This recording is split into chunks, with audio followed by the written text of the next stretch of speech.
我很不理解，半年前月薪3万，现在失业半年，吃饭超过20就心疼，就斟酌一下，这样很不应该吗？什么叫消费降级？我今儿才算是知道了。以前买点吃的，谁看价钱呀？直到今天我才发现，超市晚上8点以后，所有保鲜期短的东西竟然全会打折。之前随便搂一趟超市好100，今天这一大兜子这么老沉，70多。在过去，中国大陆中产阶层喜欢送孩子学钢琴，但现在中产们要面对失业、降薪、断供等危机，不安全感被无限的放大。从停掉孩子钢琴课到减少家庭的日常开支，中产们普遍消费降级。在北京生活的白领也是一样。今天我们就来聊一聊相关的话题。中国经济持续衰退，民众生活压力日益加剧，纷纷是节衣缩食，许多超市经营困难。然而，被称为穷鬼超市的德国折扣超市奥乐奇却另辟蹊径，走高品质、低价格的路线，受到广大民众的喜爱。店里经常是挤满人潮，引发了关注。今年的4月19号，奥乐奇在无锡、苏州同时开设2家新店。五一期间，消费者纷纷排队抢购，清空了不少货架。我们进场了，谁说无锡没有人的？现在是周一中午1点钟，我们跟着大部队一起进奥乐奇注册一下免费的会员，比其他200多1年的会费要好。等了13分钟还行，无锡人自己的迪士尼。看一下这后面还有这么多密密麻麻的人，全球13000家店，无锡首家。看到很多的货架都卖空了，还来不及补货。看一下，这个是必买的肉，400克12块7，已经卖空了。我们准备去打卡最近很火的奥乐奇超市。Hello， 下班的点，这个车真的是很难开呀，终于到了。哈哈，此时还没有意识到事情的严重性。我跟你们说，我当时看到这个队伍，我的小脑都萎缩了。你说进个超市要排这么长的队，至于吗？排到停车场去了都。这个时候其实我已经有点想回家了，但是想来都来了，进去吧。进来之后也是一步一步的往前挪，根本没法走。这位江苏的博主自己开了一家超市，他去奥乐奇逛了一圈以后，表示这里的东西确实便宜。咱们今天进去看看，它里面的东西非常便宜。我觉得如果我把这些东西带回来，我们肯定有市场。走，一进来就看到这个人参果1公斤，你猜多少钱一盒？14.9块一盒，1公斤。咱们继续往里面走。前段时间卖胖乐乐的果汁大家抢爆了，但是奥乐奇的果汁依然很爆，配料表很干净啊，但是它只要9块多一瓶。这个奥乐奇的超值的葵花籽油啊，5升装的，在这边也很便宜，价格才多少？48块多。看看这个1.75升啊，奥乐奇的洗洁精，这么大一桶，才卖8.9块一瓶。朋友们，我找到一款口粮酒，这个茅台镇的酱酒，网上卖的非常的爆啊！现在很多人都喝酱酒，这个酱酒才99一瓶，看一下，是不是非常的划算？如果说朋友私下聚会喜欢喝酱酒的，酱酒一般都贵，但是这个很划算。我们店里面卖的是向阳州路谱，基本上要卖到搞活动都要16.8块、18.8块，但是他这边只要10块多一包。中国经济持续低迷，冲击高端白酒市场。近日，贵州茅台酒价连日暴跌。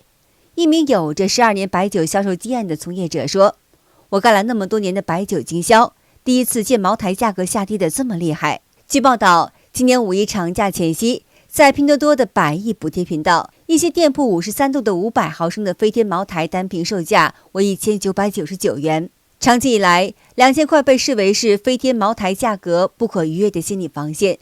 如今，飞天茅台价格跌破了这道防线。救百姓还是先救茅台？贵州茅台酒跌到了1瓶2000出头，有人挺不住了，呼吁出手救救茅台。为什么要救茅台？谁去救茅台？怎么救茅台呀？怎么想也想不通。但我想问一下，是谁把1瓶酒炒到了天价呢？那仅仅是1瓶酒，有多少高科技含量？茅台酒醉人，10元1瓶的白酒也醉人呢。10元1瓶的白酒喝多了伤身体，茅台酒喝多了照样伤身体呀。再说了，1瓶酒2000元，挺不住了，需要出手相救。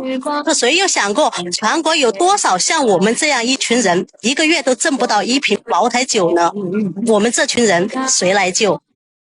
茅台价格崩盘，不仅是单品的溃败，更是中国高端酒市场乃至整个消费领域巨变的缩影。前阵子跟我说啊，把花了几十万给女儿买的这个钢琴给卖了，换了个不到1万块钱的。换琴之后，女儿就没心思练琴了，钢琴课也停了。还有就是不少跟她差不多的家长停掉了孩子的兴趣班。现实就是很残酷，因为裁员、创业失败啊，或者投资踩雷，这些中产家庭因为一场意外返贫，现在是不少见。而家里被寄予厚望的这些孩子受到了很大的影响，孩子很难受的。我女儿是还没上小学就开始学琴，带她去拜访我们现在的这个老师的时候，其实老师是不太想要收她的，因为她太小了。然后当时在我的坚持下，老师才收她。因为我女儿在学琴之前学过1年的音乐启蒙，其实算是有那么一点点的基础，所以老师说，那你先跟一跟看吧，如果不行的话呢，我们再等上小学之后，我们再开始学琴。那我记得特别清楚，就是她第1年学琴的时候，她的老师每年都会有1场到2场的音乐会，目的就是把她这些学生召集起来，检验一下这半年来的这个学习成果。另外就是给他的学生提供这样一个公开的表演平台，让他们感受到这种大的场合，去历练他的水平和历练他的心态。那我记得我们女儿第一次参加这个音乐会的时候，音乐厅坐满了人，当时学生很多，然后老师的发言大概中心意思就是2点：第一就是学琴是很艰苦的，如果你吃不了苦的话，那你就不要学琴；第二就是你得跟得上老师的步伐，你孩子要能吃苦，你家长要懂得配合，这样老师才能把你带出成绩。但是如果你们做不到这些的话，那么不好意思，那你就掉队了，那我也无能为力。博主说，可是今年音乐会和以前有很大的不同，是在一个很小的音乐厅里举行的，孩子少了很多，就连这个小音乐厅都没有坐满。老师在讲话的时候说，他鼓励每一个孩子要坚持在学琴这条路上走下去。博主说，他感觉很多钢琴老师已经没有多少学生了。经济下行真的是影响到了各行各业，影响到家庭支出。父母在削减开支的时候，孩子学钢琴的这项花销是最容易被砍掉的。北京中产阶层消费降级降成了什么程度了？这博主说，他身边朋友都是一些中产，从名校毕业，工作10来年了，在北京有房有车，他们现在消费习惯与2年前相比有很大的不同。我先说前2年，就前2年我们的同事朋友周末的主要的活动就是带孩子去郊区玩，然后一般是周6去，周日回，然后在郊区住1晚上。当时这种遛娃的方式很普遍啊，普遍到什么程度呢？普遍到就是郊区稍微好一点的酒店，你2000块钱1晚都抢不到。我们也经常会就是几家子一起，然后整租一套这个京郊的别墅，然后呢烧烤，然后唱歌打牌，孩子们也聚在一起嗨一嗨。那这种情况下，一个周末住宿加上这个吃喝呀、车费啥的，均摊下来基本上是每家2-3千起步啊。如果说比如再带上父母，然后多开1间房，还得这个花费翻倍啊。这是前2年周末的花销啊。但是现在呢，还是原来这帮朋友，但是一般就是去个公园，然后像我这样一个吊床，然后一个帐篷，一顿野餐，就解决了问题了啊。虽然说这个快乐并没有怎么降低，但花钱的数量确实不及之前1/10啊。37岁的我开始消费降级了，当我不再为了追求所谓的精致生活以后，我才发现平时随时买的一杯38元的星巴克可以给孩子买1箱牛奶，一份几十元的外卖可以买3天的菜放冰箱。以前的我几千元的衣服鞋子闭眼就买，现在我觉得100-200的衣服穿的也很舒服，1年下来实际穿的也就那几件衣服。与其说我们的消费降级了，不如说我们活得越来越松弛了。2025年了，不只是我一个人消费降级了吧。自从我被街边5元美发的大姐挤推了下去，剃成了锅盖头以后，我就向那老哥伦布发现了新大陆。原来钱是可以这么花的，消费降级怎么这么爽？以前找托尼随随便便剪一个头就30-50，有时候嘚瑟的还想烫个头，好几百就这么没了。降级降到爽的事儿，可以说渗透了我生活的方方面面。就拿在外面吃饭为例哈，以前隔3差我就得跟朋友出去吃顿饭，每顿饭都得个1000八的，每次菜点到都挺硬，但是营养你是一点都吸收不了啊。还得到达2两胆汁半斤胃酸，花着钱费着精力伤着身体，但最后又怎么样呢？消费降级以后再出来吃饭，我就彻底放飞自我了。你就看我找这地方硬不硬吧。米饭、辣白菜、海带汤全免费。理论上来说，这些就已经足够满足我物质上的需求了。但是为了避免尴尬，我还是点了2个菜，就这小铁板鱿鱼拌上大米饭，那叫一个香，哐哐炫了4碗大米饭。一粒大米饭的营养我都没浪费，全变成脂肪贴腰上了。一家3口吃的浮溜浮溜的，花了58块钱。消费降级后，我们家砍掉了这6个消费支出。这些东西即使不买，也完全不会影响我们的生活质量，还能让我每个月多存2-3千。第一，拒绝分期超额消费，规划每个月的开支预算，设立开支上限，防止自己乱花钱。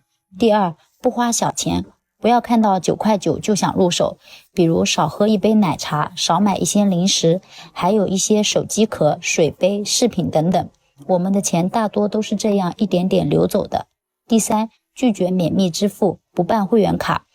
我以前办的理发会员卡，钱没用2次，理发店就跑路了。第四，拒绝无效社交，没有必要3天1小聚，5天1大聚，更没必要打卡什么网红店，当然工作应酬除外。第五，不囤生活卫生用品，家里去年双11囤了很多生活用品，到现在还有一大堆没用完，有的都过期了，甚至忘记了，不但占地方还浪费钱。今年618不准备囤任何东西了。第六，不闲逛超市，去之前写好自己的购物清单，严格执行，买完就走。Hello， 上次刚说完消费降级啊，咱这次还说消费降级，评论区都大了锅了，兄弟姐妹齐上阵啊，个个都在说自己降到哪儿了啊，有从这个化妆品的，有吃的、喝的，有用的，还有孩子的啊，各种。就说实话，我也受教，我也学了好多。我今儿呢也说一个自己亲身经历的一个消费降级哈，不知道能不能给大家带来一点点灵感啊。我跟我老公过生日啊，我是5月初，我老公是5月底，我们俩降级降到已经把生日都合并了，兄弟姐妹们，我们俩统一选在5月中旬都有时间的一天，然后要么出去搓一顿去，要么就在家买个蛋糕。好，重点来了，蛋糕我们已经从原来200多一个的6寸的蛋糕，现在降级降到39块钱一个的普通小蛋糕，如图啊，看一下，全国14亿人都拉不动的一个消费降局啊，让一个网友的建议给破了局。那什么是人才呢？这才是人才，我在沈阳都佩服。这位脑洞清晰的网友的建议啊，干脆就把全国的公务员食堂全都给关了，让他们呢集体涌向街头的餐馆去干饭。那你想啊，这些铁饭碗工资呢比较稳定，消费能力强，3、5成群的下馆子呢，那餐饮行业将是一片繁荣。餐饮行业好了，也会把下面的分销都带起来，就会起到一个蝴蝶效应，消费呢自然也就起来了。好的，今天就和大家聊到这儿了，请您记得点赞、订阅、留言，并且分享给您的朋友们。感谢您的支持，我们下期节目再见。